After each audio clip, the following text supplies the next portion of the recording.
I am Shweta, and what I do is I am a facilitator of energy healings and sound healings using eclectic tools, and in a way, following the old ways, the forgotten ways of life on the planet.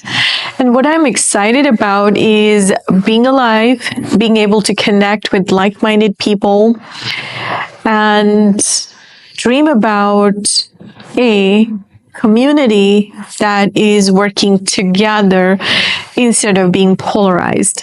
So when we talk about energy, let's talk about human beings. They're just not a sum of organic material.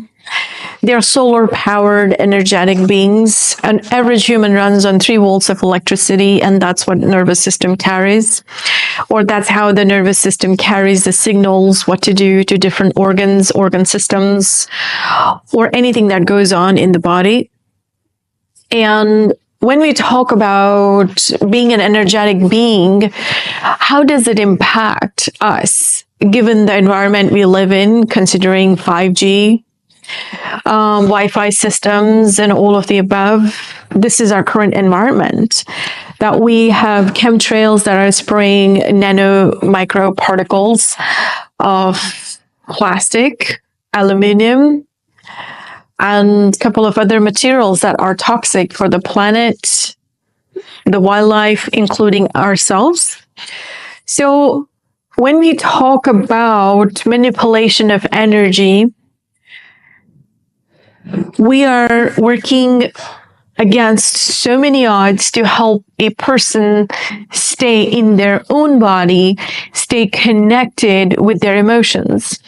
So we have mental, emotional, physical, and spiritual bodies, as well as astral body. And whenever these bodies are disconnected, that's where the chaos happens. That's where the diseases, problems come in. So when I say I manipulate energy, so I bring all these 5 different bodies in congruency for an individual to function at their optimum energy, optimum level, or their, what would be the right word here, potential. So we are working in order to help an individual to be at their best. And when I say we, whenever you hear me talking we, that means the spirit guides are here, present, and talking through me. I'm a channel also. And what is a channel? A channel is someone who's connected with the cosmos and channel the direct information from the cosmic level.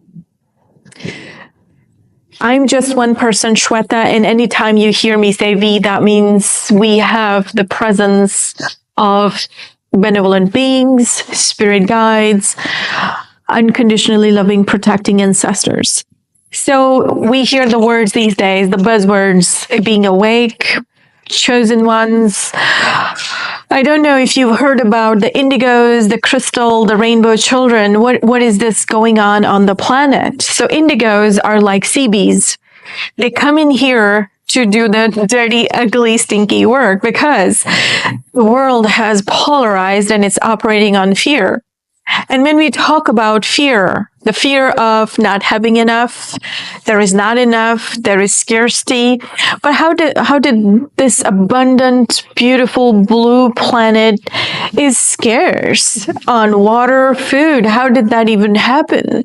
This is a very big, abundant planet, and there is plenty for everyone and more. So don't give in the idea of fear and not having enough.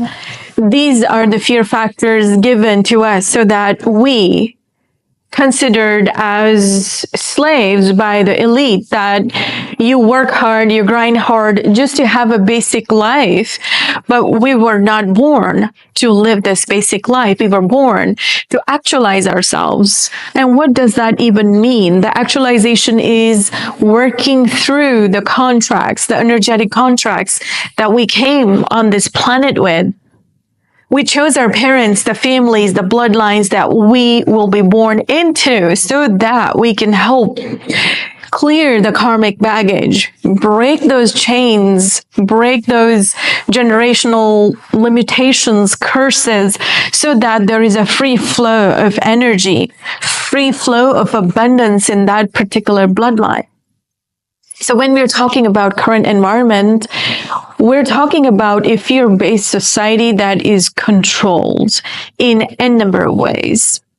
And those of you play games, like video games, look into Assassin's Creed. I think they made a movie about it also, that how they are throwing consumerism towards average person and keeping them trapped like a hamster on a wheel, that you buy more, you need this, you want this, but do we really need that? Do we really want that? Or it's peer pressure, or it is advertised through those commercials playing 24/7 on your TV, on your radio, on your reels, on your TikTok. Are we really here for all that? Or are we here to be ourselves, be connected with the planet, connected with ourselves, and have a true relationship with our creator, God, goddess, creator, creatrix, whatever is out there? So people like me had to come with the mission that, yes, we will keep the light going. We will keep guiding the people towards light, towards ascension. Ascension is a very big word, and a lot of work needs to be done. And some souls may be able to ascend in this lifetime, and some souls have to continuously work and clean their slate to ascend. Ascension comes in when we are disconnected from the material world, when we do not have any lust or desire or greed, that nobody can make you do anything against your will, no matter how scary it is, how much pressure it is, that you're unbreakable. That's when the ascension happens. There's a lot of buzz about ascension symptoms. Those could be applicable to certain individuals, and those could be just pseudo symptoms, because given the society we are living in is that you have to be somebody. You have to have a label. You have to be exquisite. But are we doing justice to ourselves, or are we just playing with the idea that I am special? I am not at all demeaning anyone by saying, are we playing with this idea I'm special? But what are we doing to be special? Are we authentic? Are we being realistic? Are we doing our inner work? Or just because we have some gifts and we got a grip on a thing or two, and we can play with those concepts out there, and then that makes us special? No, we have a mountain of work to do. And when I talk about mountain of work to do, means we have to be friends with our shadow, our dark side. Every single human on this planet has a shadow, a dark side. How well do we know our dark side? How do we know our shadow? The stronger we are in our shadow work, the proficient we are in that shadow work, the better we are, the better, productive, balanced members of the society. And I come from the community of light workers. There is a whole lot going on, and it's very sad. But when we put a lot of light workers down there, it's nothing but same corporate mentality that who's better. We're not here to compete. Nobody's better than anybody. We just have different skill set, different gifts. We're all little pieces of puzzle to make a bigger picture. The idea is to collaborate, come together with the gifts, and give each other respect and space so that we can co-create, induce the idea of life and freedom into every living being. That's why people like me and you are there. If you think you're gifted, you're a light worker, step into your power. Look into the possibilities, the aspects, that why you came here. What kind of generational curses you're breaking?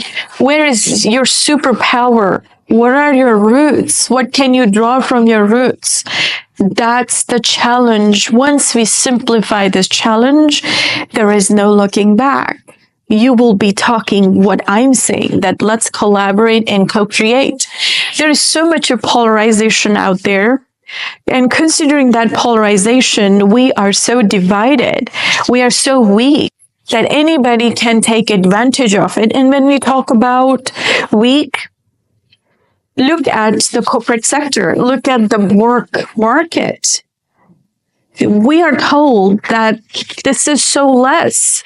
Only so much of it is available, but in my experience, what I've seen, there is plenty and more for everybody. So first, we need to get out of this scarcity model. It is not the reality of the planet. Going back to co-creation or going back to being weak, we can only co-create and collaborate when we're stable in ourselves, when we don't feel insecure, when we feel I'm enough. I am contributing my best. I'm bringing something solid to the table. That's where the collaboration will start. We have to outgrow the polarization, the division. That's how we're going to become strong. And when we are strong, we're able to talk.